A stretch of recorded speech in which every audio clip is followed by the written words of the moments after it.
आचार्य देवो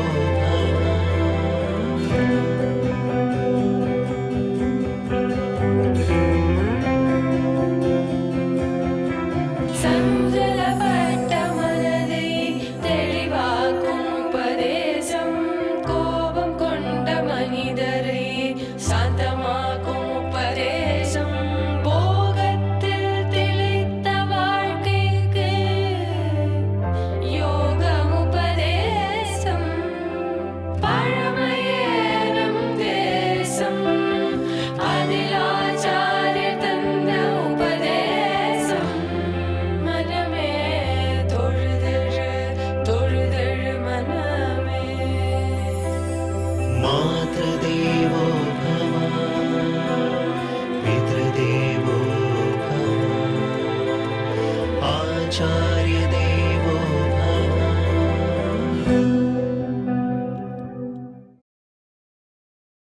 श्रीमन्महाभूतपुरे श्रीमत् केशव यज्वनः कान्तिमत्यां प्रसूताय यतिराजाय मङ्गलम्। श्रीमन्महाभूतपुरे பூதபுரிங்கிறது தான் ஸ்ரீபெரும்புதூர். ஸ்ரீமத் கேசவ யஜ்வனஹா, கேசவ சோமயாஜியார் என்கிற பெருமையோடு இருந்த ஒருத்தர் பெரும் பண்டிதர். அவருக்கும் காந்திமதி அம்மங்காருக்குமாக இருவருக்குமாக குழந்தை பிறந்தார். யார் இந்த அவதாரம்? ஆதிசேஷனுடைய அவதாரம். எம்பெருமானுக்கு கூடவே இருந்து ஒவ்வொரு யுகத்திலும் கைங்கரியம் பண்ணும் ஆதிசேஷன். முதல் யுகத்தில் ஆதிசேஷனாகவே இருப்பார். இரண்டாவது யுகத்தில் ராமன் தம்பி லக்ஷ்மணனாக பிறந்தார். மூணாவது யுகத்தில் கண்ணனுக்கு அண்ணனான பலராமனாக தோன்றினார். நாலாவது யுகத்தில் அவரே ராமானுஜராக அவதரித்தார். அனந்த பிரதமம் ரூபம் லக்ஷ்மணஸ்து ததப்பரம். அனந்தன் ஆதிசேஷன் முதல் உருவம்.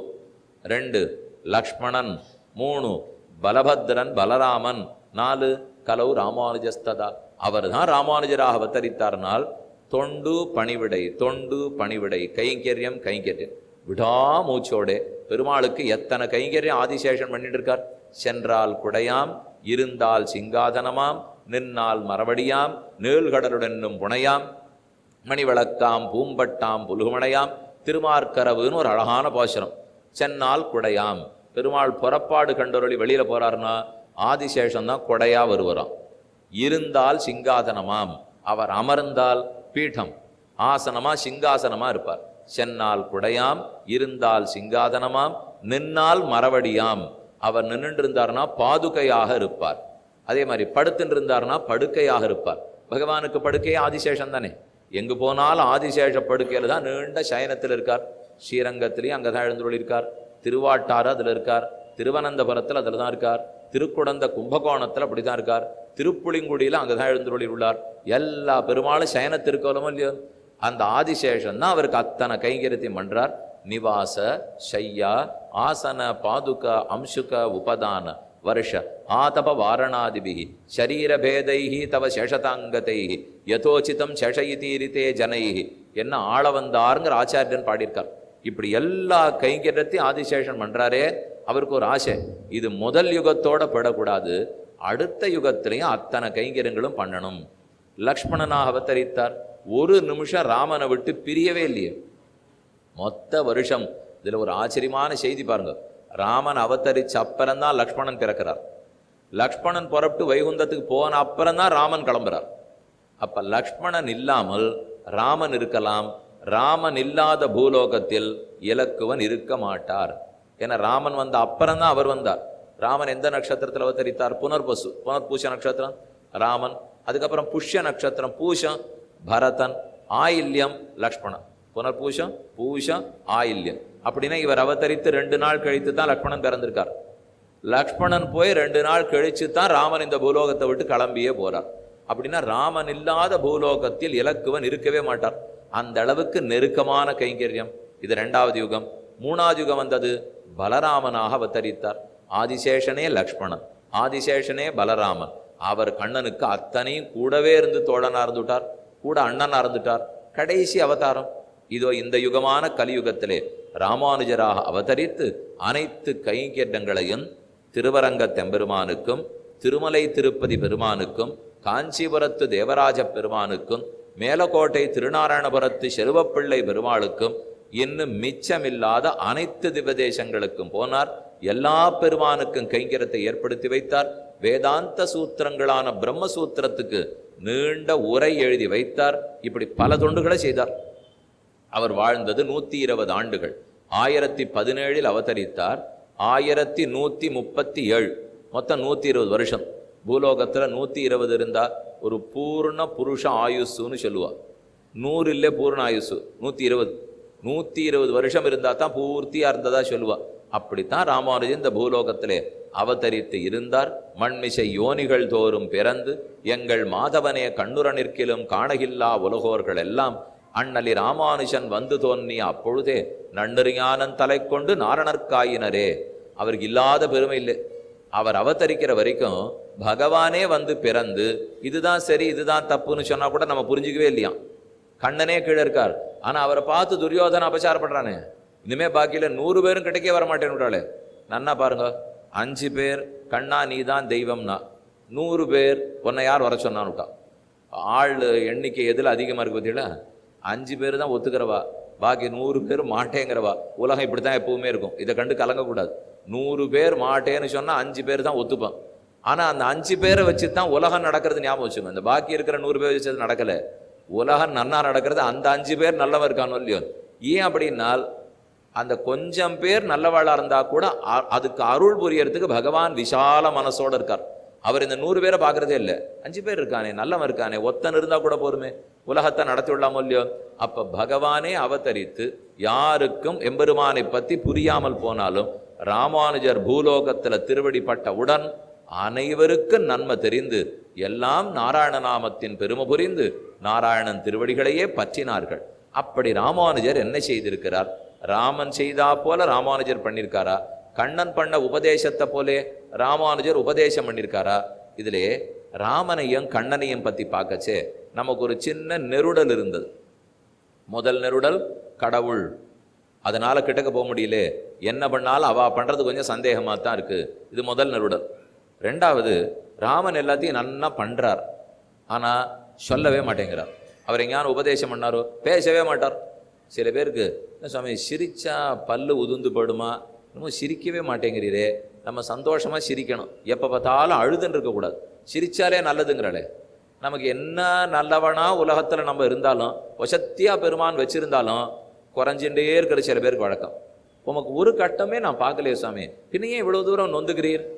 அது எந்த கட்டமுமே இல்லைன்னு தான் நொந்துக்கிறேன். இப்படின்னா என்ன பதில் சொல்ல? இப்போ கட்டங்களே இல்லையேன்னு சந்தோஷப்படணுமோ இல்லையோ, கட்டமே இல்லைன்னு நொந்துட்டானால் அவளை திருத்தவே முடியாதுன்னு அர்த்தம். அப்ப ராமன் நிறைய பண்றார், ஒண்ணுமே சொல்லவே மாட்டேங்கிறார். கண்ணன் நிறைய சொல்றார், கொஞ்சம் பண்ணாரான்னு சந்தேகமா இருக்கு. இங்கே போனா இப்படி இடிக்கிறது, அங்க போனா அப்படி இடிக்கிறது. அப்ப அனுஷ்டானம் பண்றவர் பேச மாட்டேங்கிறார், பேசுறவர் பண்ணி காட்ட மாட்டேங்கிறார். இதுவும் நமக்கு நெருடல். நல்ல வேளை ராமானுஜர் அவதரித்தாரோ இல்லையோ, அவர் அனுஷ்டானமும் பண்ணார், பிடி நடத்தியும் காட்டுவிட்டார், சொல்லிட்டும் போயிட்டார். ஆச்சாரியன்கிறதுனால உபதேசம் பண்ணிட்டார், ஆச்சாரியன்கிறதுனால அனுஷ்டானம் பண்ணிட்டார். ரெண்டுமே நம்ம கிடைச்சிருத்தோம் இல்லையோ. அவருடைய பேர் என்னவா இருக்கு? ராமானுஜர். ராமானுஜன்னு சொல்லச்சே ராம உள்ள வந்துருத்தா. ராம அனுஜ, அனுஜன தம்பின்னு அர்த்தம். ராமனுக்கு தம்பி யார்? அவர் லக்ஷ்மணன். ஏன்னா இவர் லக்ஷ்மணனுடைய அவதாரம்னு சொல்லணும் இல்லையோ. அப்ப ராமனுக்கு தம்பிங்கிறதுனால ராமானுஜரா இருக்கார்.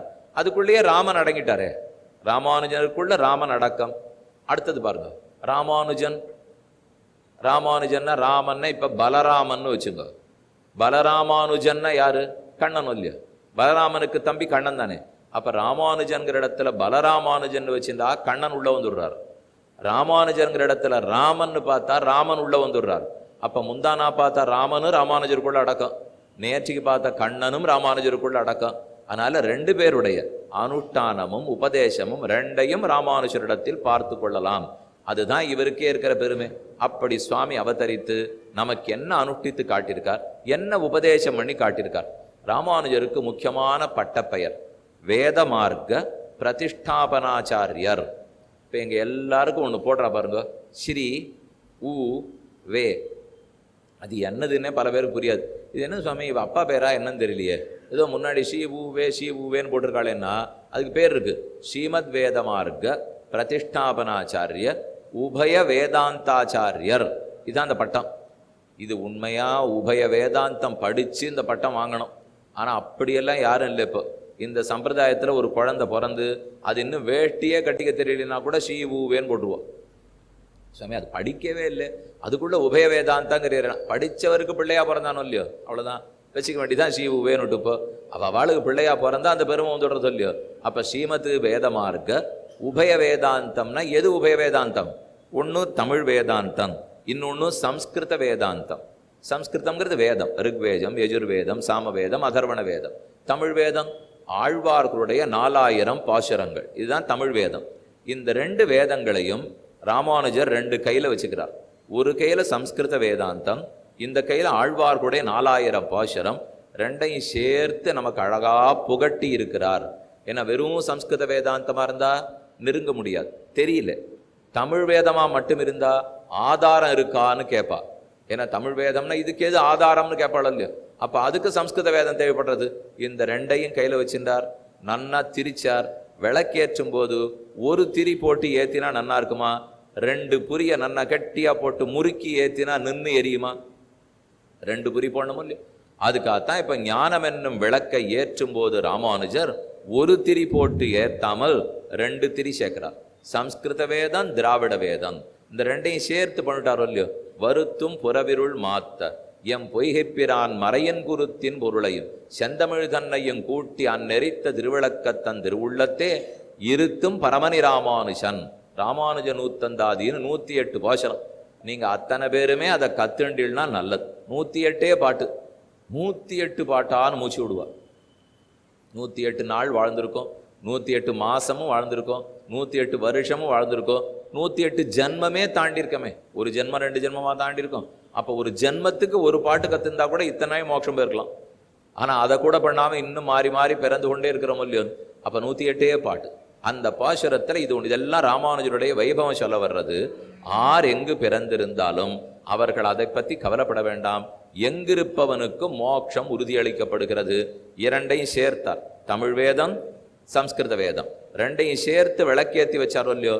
அதனாலதான் உபய வேதாந்தாங்கிற பட்டம் வருது.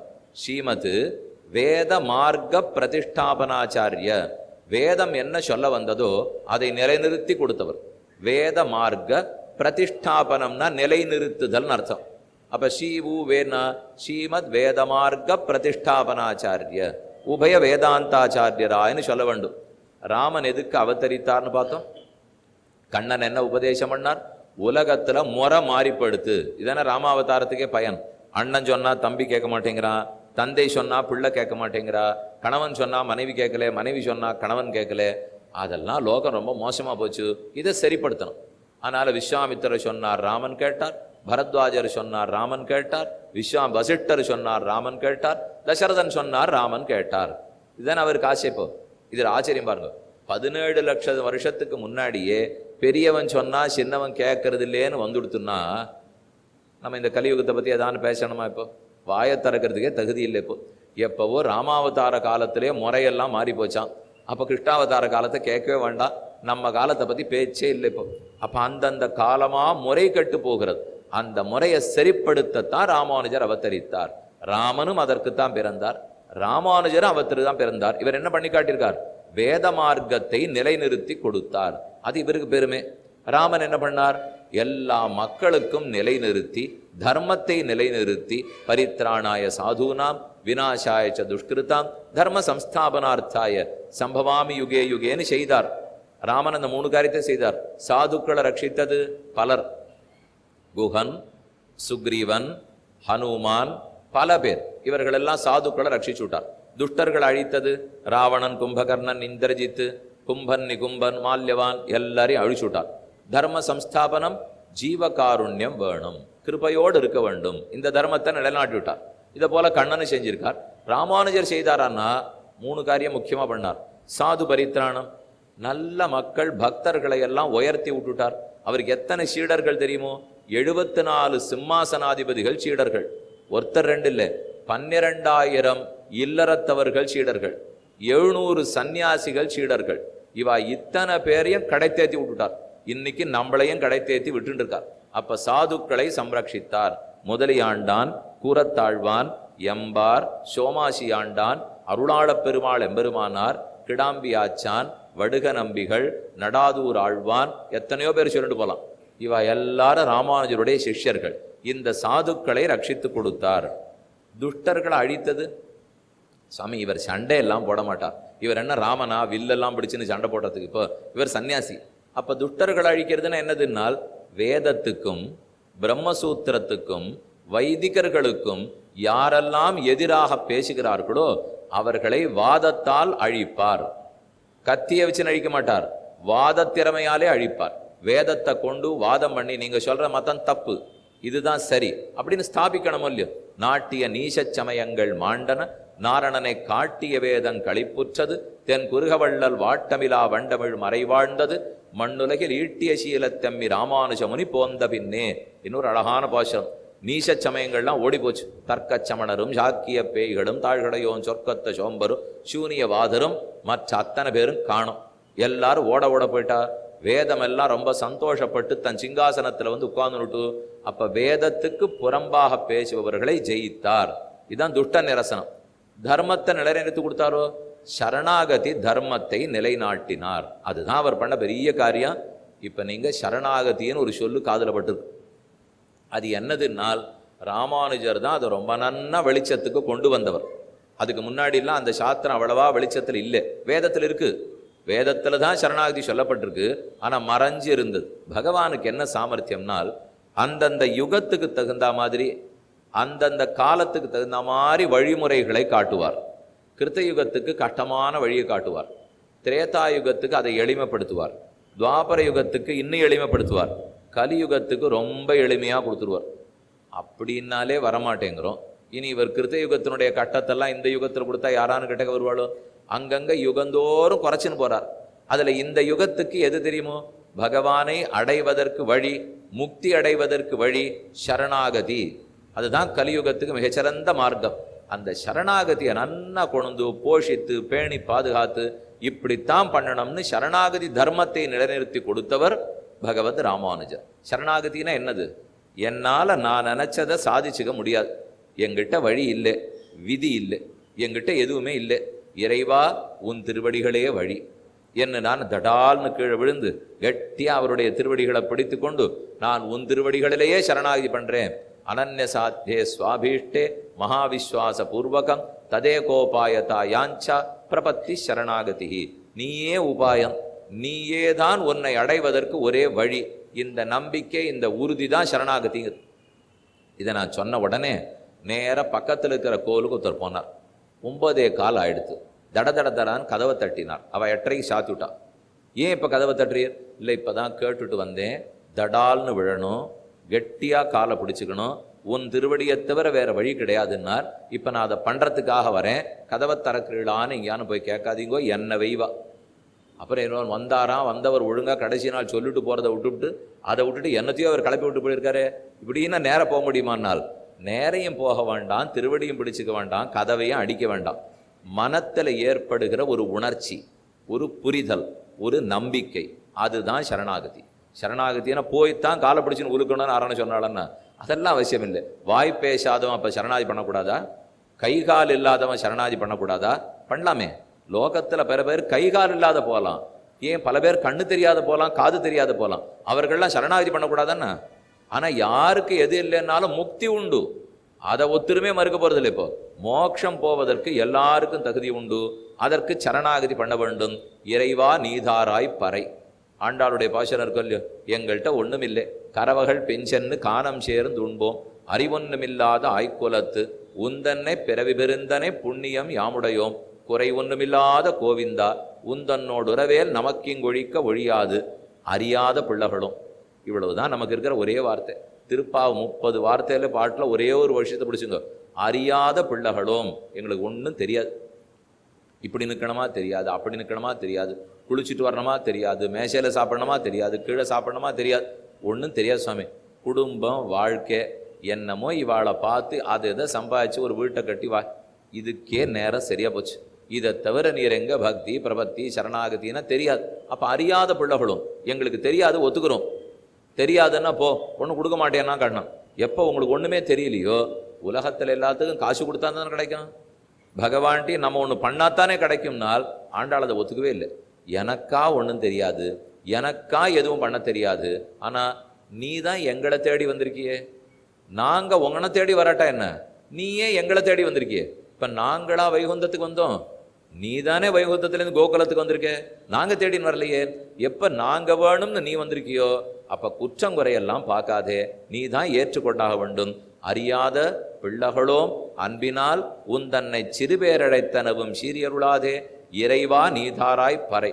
அப்போ பகவானே நீயே வழி, நீதான் கைங்கரியம்ங்கிற பேரின்பத்தை கொடுக்க வேண்டும். ஆண்டாள் கேட்டுண்டாலும் இல்லையோ, அதையே தான் ராமானுஜர் பண்ணி காட்டுறதுக்கு தான் அவதரித்தார். அப்ப ராமானுஜ அவதாரத்தில் எந்த தர்மம் நிலைநாட்டப்பட்டது? சரணாகதி தர்மம். பெருமான் திருவடிகளே வழி, அது எல்லாருக்கும் பொது. இதுல பிராமண க்ஷத்ரிய வைசிய வித்தியாசம் கிடையாது, ஆண் பெண் வித்தியாசம் கிடையாது, ஏழை பணக்காரன் கிடையாது. நேத்தி வரைக்கும் எத்தனை குற்றம் பண்ணினவாளாகவும் இருக்கலாம். ஆனா ராமானுஜர் தெளிவா சொல்லிட்டார், எவ்வளவு குற்றம் பண்ணியிருந்தாலும் நேத்தியோட சரி, இன்னைக்கு அதை பத்தி கவலைப்படாதே. இன்னிலேருந்து திருந்தி விட்டியா வா, பெருமான் கண்டிப்பா உன்னை ஏற்றுக்கொள்ளத்தான் போகிறார். இதை கண்ணனே சொல்றாரு இல்லையோ, அபிச்சேத்சு துராச்சாரா பஜதே மாம் அனன்ய பாக் சாதுரேவ சமந்தவ்யா சம்யக் வியவசிதோகி சஹ. ரொம்ப உயிரான ஸ்லோகம். உங்க எல்லார்ட்டையும் வேண்டுகோள், கண்டிப்பா கீதை படிக்கணும். ஒரு ஸ்லோகமான ஒரு நாளுக்கு படிச்சுன்னு வச்சுக்கோ, அப்படியே மனசை அங்க உயர்த்தி விட்டுடும். நம்ம கீழே இருக்க மாட்டோம், ஒத்தரையும் பார்க்க வேண்டிய தேவையே இல்லை. நம்ம பறக்கிற நிலையே வேறையா இருக்கும். அவ்வளவு அழகா புரியும். புரியாததுக்கே ஒண்ணும் இல்லை. இப்போ அவர் சொல்ற ஒவ்வொன்றும் முத்து முத்தா மணிமணியான வாக்கியம் இல்லையோ, அதுல இந்த ஸ்லோகத்துல சொல்றார், அபிச்சேத்சு துராச்சாரா. ஒருத்தன் ரொம்ப தாழ்ந்தவன், நேத்தி வரைக்கும் எல்லாரையும் வெட்டின்னு இருந்தான், கொல்லுன்னு இருந்தான், கொல்ல பண்ணிருந்தான். அவன் இன்னைக்கு திரிஞ்சு விட்டான்னு வச்சுப்போம். உடனே நேத்திக்கு இருக்கிற குற்றத்தை பார்த்து தள்ளி வைக்கணுமா, இல்லை இன்னைக்கு திரிஞ்சு விட்டான்னு ஏத்துக்கலாமா? அபிச்சேத்சு துராச்சாரா பஜதே மாம் அனன்ய பாக் சாதுரேவ சமந்தவ்யா. அவன் இன்னைக்கு திருந்தி வந்துட்டான்னால் பரவாயில்ல. ஊர்ல என்ன பண்ணுவான், நீதிமன்றத்திலே இவர்கள்லாம் குற்றவாளிகள், அவர்கள்லாம் அங்கே கொண்டு போய் வைங்கோ. அப்படி அந்த குற்றவாளி கொஞ்சம் ஒழுங்கா நடந்துட்டார், அதனால சிறை தண்டனை குறைக்கப்பட்டது. வெளியில வந்துட்டாள்னாலும் அவ பின்னாடியே ஒரு அட்டை போட்டுட்டே இருப்பா, எங்க போறார் என்ன பண்றார் கண்ணு வச்சுட்டே இருப்பாளோ இல்லையோ. எந்த நிமிஷம் மறுபடியும் திருடிடுவரோ, எந்த நிமிஷம் மறுபடியும் கொண்டுடுவரோ, அப்படியே கண்காணிப்பிலே இருக்குமே. பகவான் பண்ணவே மாட்டாராம். நேத்தி வரைக்கும் தெரிந்தா திருந்தி நாட்டம் இல்லையோ, இன்னிலேருந்து அவன் என்ன பண்ணி விடுறார், நீ மொத்தமா நல்லவா கோட்டியோட உன்னையும் சமமாக்கி விட்டேங்கிறார். கோட்டி பிரிக்கவே மாட்டார். நீ இருந்தாலும் அப்படி உட்காந்துக்கோ, அந்த கட்சியிலேருந்து இந்த கட்சிக்கு வந்தவன் தானே, அது உங்களுக்கு தெரியுமோ இல்லையோ. ஒரு கட்சியிலேருந்து இன்னொரு கட்சிக்கு போயிருந்தாள்னா ஒரு கண்ணு ஒரு மாதிரி தான் பார்த்துட்டே இருப்பா. ஏன்னா எப்போ வேணா அவள் மறுபடியும் மாறிவிடுவாள் இல்லையோ. ஏன்னா இப்போ அங்கே விட்டுட்டு இங்கே வந்தார், இங்கே விட்டுட்டு எங்கே போடுவாரோ இந்த பயத்திலே பார்ப்பா. ஆரம் அப்படி பழக மாட்டா. என்ன பண்ணாலும் ஒரு 10 அடி தள்ளியே வச்சுப்பா. பகவான் அப்படி பண்ணுவாரோன்னா பண்ணவே மாட்டார். அவருக்கு முதல்ல வேற கட்சியிலேருந்து யாரெல்லாம் தீயவர்களாக இருந்துட்டு திருந்தி வந்திருக்காரோ அவள்கிட்ட தான் அதிக பிரேமம் இருக்குமா பெருமாள். கஷ்டப்பட்டு வந்திருக்கான், முதல்ல அவனுக்கு சோறு போடு. நன்னா இருக்கிற ஆழ்வாருக்கு அப்புறம் தான் சோறு போடுவான். ஆனால் எதிர்கட்சியிலேருந்து இரண்யகசிபு திருந்தி வந்தான், அவனுக்கு தான் முதல்ல சோறு போடுவான். ராவணனுக்கு முதல்ல கொடுத்துட்டு நம்மாழ்வாருக்கு அப்புறம் கொடுக்குறார். இதுனா அநியாயமா இருக்கேன்னால் அவன் தானே பட்டுட்டு வந்திருக்கான் வெயில்ல, இவர் தான் எப்பவுமே நிழல்ல இருக்காரு. இவருக்கு மெதுவா பார்த்து நாளை கூட கொடுத்துக்கலாம். அப்ப தீயவனை முதல்ல ஏத்துக்கிறாரோ இல்லையோ. ராமானுஜர் அதே கொள்கை கொண்டவர். எக்குத்தவாளர் எது பிறப்பு ஏதியல்வாக நின்னோர் அக்குத்தம் அப்பிறப்பு அவ்வியல்வே நம்மை ஆட்கொள்ளும். நாம என்ன குற்றம் பண்ணியிருக்கோமோ, எந்த தீய நடவடிக்கைகளோடு இருக்கோமோ, எப்படி தாழ்ந்த பிறவி எடுத்திருக்கோமோ, இதை பற்றியெல்லாம் அவர் கவலையே பட மாட்டாராம். இது ராமனும் கவலைப்பட்டதில்லை. ஏன்னா வேடனான குகனை சேர்த்துட்டார், குரங்கான சுக்ரீவனை சேர்த்துட்டார், அரக்கனான விபீஷணனை சேர்த்துன்னு என்ன இடங்கணும், என்ன வேணா பண்ணி காட்டிட்டாரோ இல்லையோ. அதே போல ராமானுஜர் செய்ததுன்னு பார்த்தால் யாருக்கும் முக்தி பெற்று கொடுத்தார். அது அவர் செய்த பெரிய புரட்சி.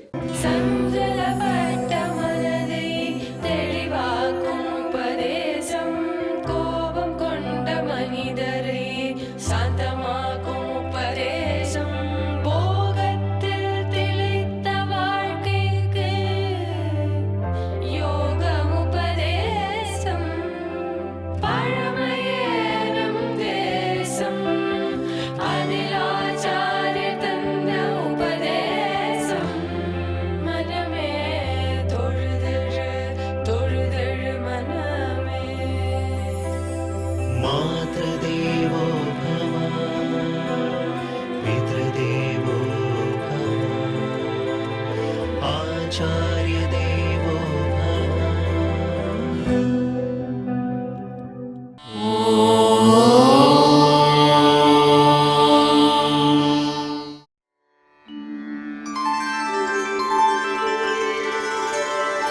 विना वेङ्कटेशं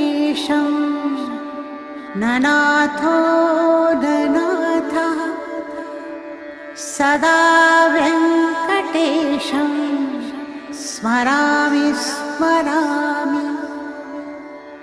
हरे वेङ्कटेश प्रसीद प्रसीद। प्रियं वेङ्कटेश प्रयच्छ प्रयच्छ।